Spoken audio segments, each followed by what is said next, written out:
Hi there, my name is Sarah Hinds and I'm an artist in residence here at UF Health Shands Hospital. The project I'm sharing with you today is one of my favorites because it's full of art magic. Here's what you need to get started. You'll need some thick paper such as watercolor paper or another paper that can take getting a little wet without getting soggy. You'll need a set of watercolors and a decent sized brush.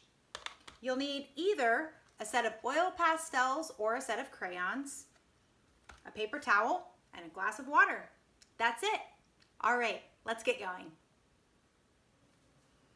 I've got a few different projects set up here to show you the technique of watercolor resist, or as I like to call it, watercolor magic.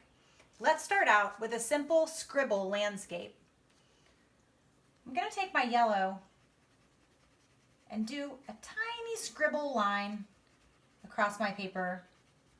With the technique of watercolor resist, it's nice to draw a strong, rich line.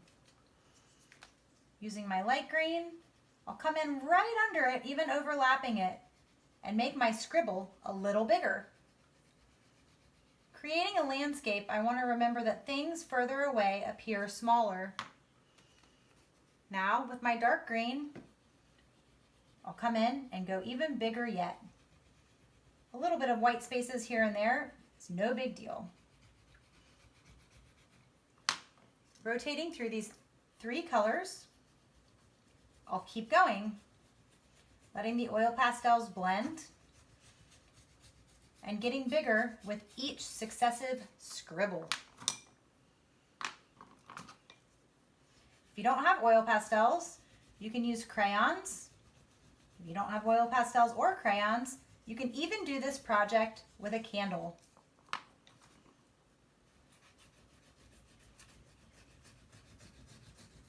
Thinking of Payne's Prairie as I do this and the beautiful grasses there. Really getting big and bold as I get towards the bottom.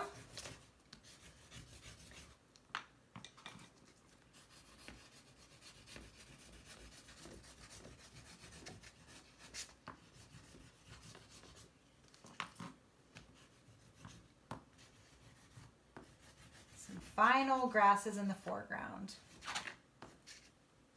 If you want, you can even throw in a few flowers. I really like the pickerel weed that grows on the prairie. So I'm just going to throw a few of those in. Bigger in the front, smaller in the back. I'm going to use my white now and create a full moon on the prairie. I have a paper towel handy. I always like to wipe my colors off before I use them in case there's any contaminants. And then I'm just going to draw a small circle in the background. I know it's hard to see now, but we're about to get out the watercolor. I have a big brush here, and I'm just going to go over my paper with plain water to start.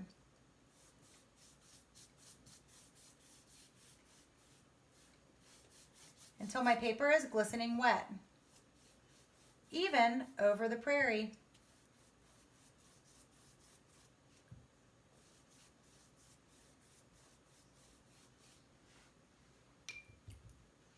I think I'll use purple for this one. Prairie at twilight. Ah, wet on wet makes the colors just dance on the paper. I added a drop or two of water to my watercolor before I started, so it would activate the watercolors and make the colors nice and rich. You can see my moon and my prairie colors pop right back through because oil and water don't mix.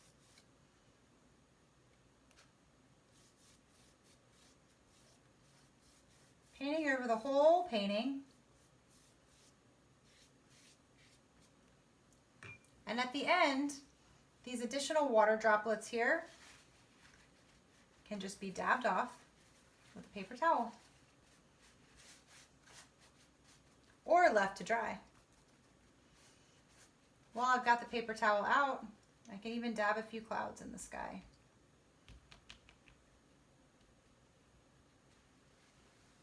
Let's do a few more. one's still quite wet. Here's one that I've pre-drawn with a rainbow and some raindrops. I'm going to use some black and blue. Again, I'll wet my paper first. You can already get an idea of the magic because my paint water's purple.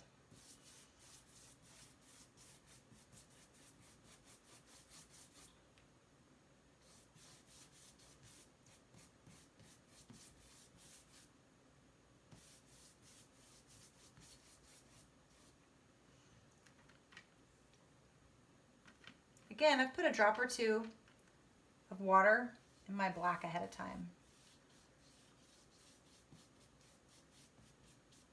Just going to put the black on in patches. Rinse my brush and then pick up some blue and fill in the gaps.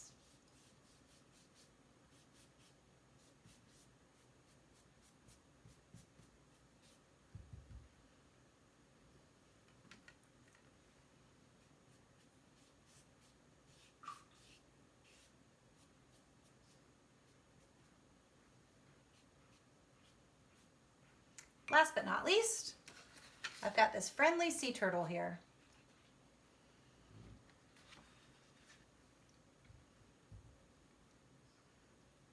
My water's pretty rich now, so I'm already going to get an idea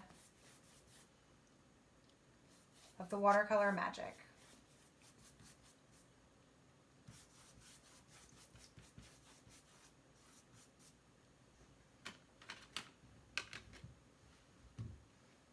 For this underwater scene, I'll blend blue with a little green.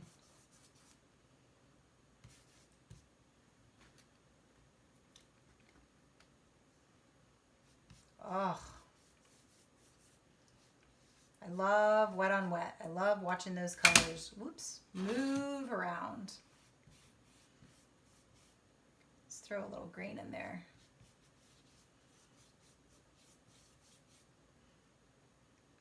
Even a little purple. All my cool colors mixing together.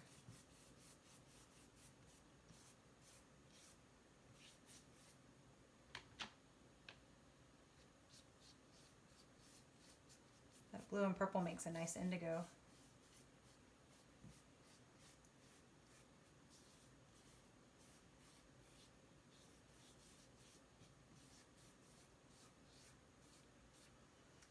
And there you have it. By using oil pastels or crayons with a nice strong line and then painting watercolor right over top, you get watercolor magic. Thanks so much for watching, and I hope you enjoy this project.